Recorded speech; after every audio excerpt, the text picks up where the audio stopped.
We've known Julian since the year 2000, and he wrote this book, The Bolds, about you and me, because we're only 3'2". Morning, so I thought I'd show you, I'm having my hair cut today, and I thought I'd show you the before and then the after. So this is how it is. It's wet, I've been outside, it's raining, what a shock. And I look a bit like King Charles, the whatever he was. So I'm gonna have it cut right up here. Just have a quick look at what I'm wearing. I know I'm too old for leather trousers, but I absolutely love them, and they're baggy leather, which I think is okay. And my top is a woolen toast, it is toasty actually, it's from Toast. Had it for years, it's like a lovely woolen smock. And I'm going to be wearing, let me just show you what I'm going to be wearing. So I'm wearing this Mac with the hood, which is, it's a bit like wearing a condom, to be honest. So I'm walking with a sheath in Knightsbridge, which will give you some indication as to how much money I'm going to spend on this hair. I don't think I've ever been to a Knightsbridge hairdresser before, and it probably is a waste of money. I'm doing this because I just bored the same old look. So yeah, this could be the biggest waste of money, or the best investment.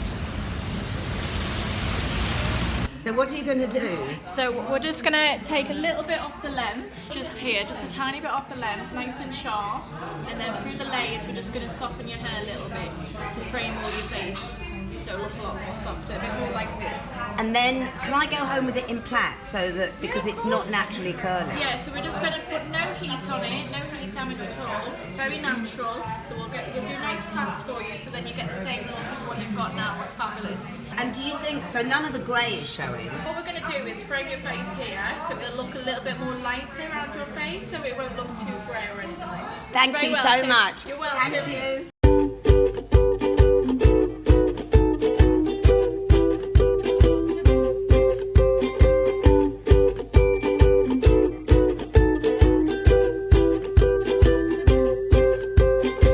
You have to wait to the end result. Meanwhile, here's what happened before my haircut, and it's springtime in London.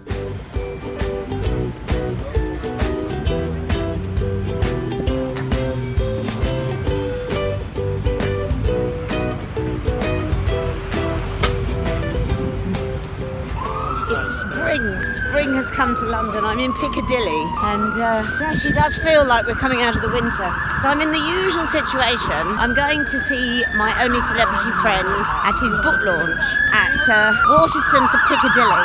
And I don't know whether, if I went in like this, he'd just take the mickey. So I'll probably have to put it away. Blimey, rush hour in London, Piccadilly.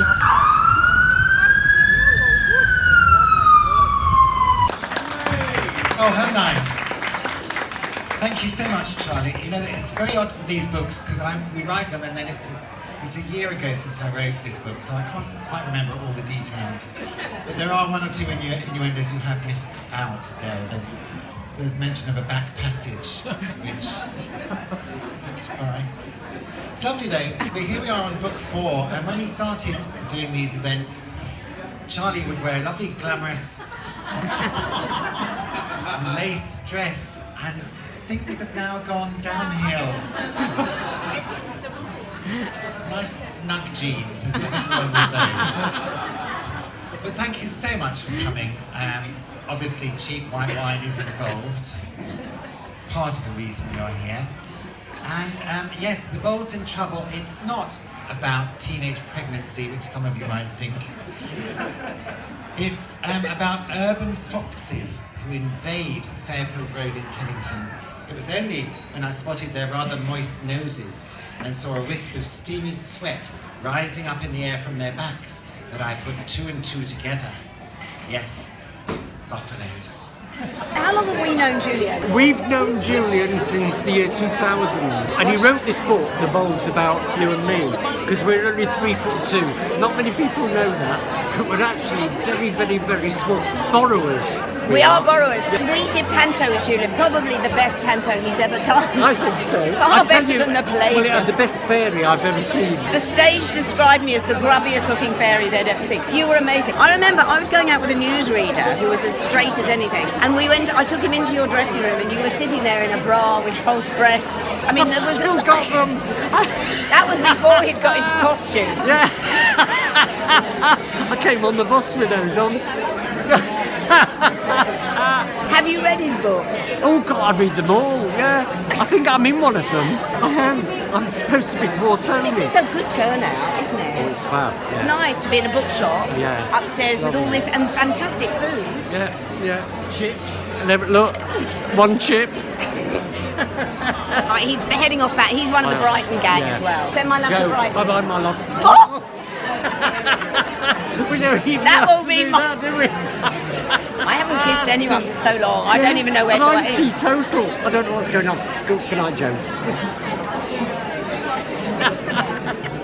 Oh my God.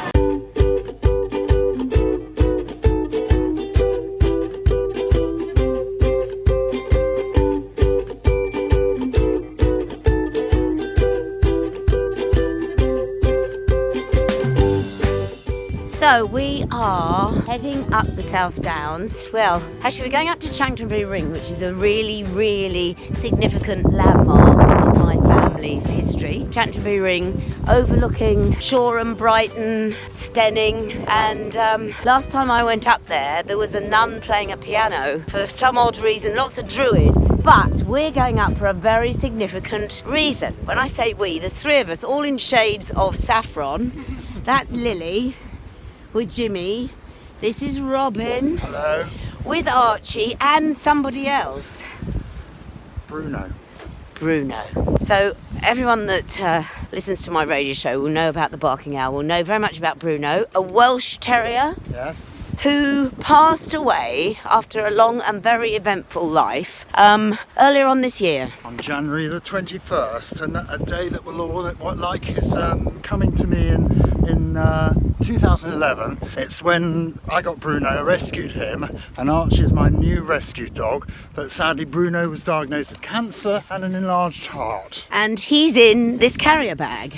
Yes. His ashes, and this is Archie. Archie! Yes. And what are we going to do, Robin? We're going to scatter his ashes up in Chanctonbury Ring because this is the one place he absolutely loved. Because I could let him off the lead. As a Welsh Terrier, most of them don't have very good recall, and Bruno was that Welsh Terrier. Now it's also an experiment because Archie I've only had for 4 days, and I want to see if he's got any recall at all. So I'm going to let him off the lead and see how good he is. Oh my God, this is a risk. We are so obviously Londoners. Look at us. Everyone else is in a Barber green. Just look at this. Look at, I mean, we don't do low profile. It's fashion. Also, Lily's young. She's not even puffing. Robin and I Want to stop? Oh, when did you give up smoking? Well, I've started again. Oh, there we are. That explains everything. Goodbye. We're here now, and look at this. Chanctonbury's just there. We've climbed miles. The sheep, Robin. The sheep. Lovely sheep. And we've got dogs away from the sheep before there's all these complaints. And now, this is Bruno. This is Bruno, so 3/4 of it going in his favourite place, and another quarter is going off to other places where he was really happy, and going to Hove, to Kennington, and to St Mary's Church, but don't tell the vicar that. Bye, Bruno. Bye Bruno. Have a lovely... Oh! Enjoy the Golden Bridge. He's blowing all over the downs. He's blowing over Archie. Save a bit. Yeah, there we are.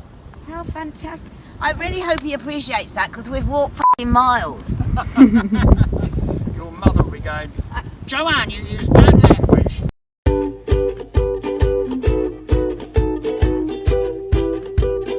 So this is it. I think I wanted to look like a marigold. Oh, Phil. Like me. Phil Dave, this is the much spoken about. Never seen Phil Dave. What do you think? What do I think of what? Sorry. This. He hasn't Have you had even your hair noticed- done? Oh, there we are.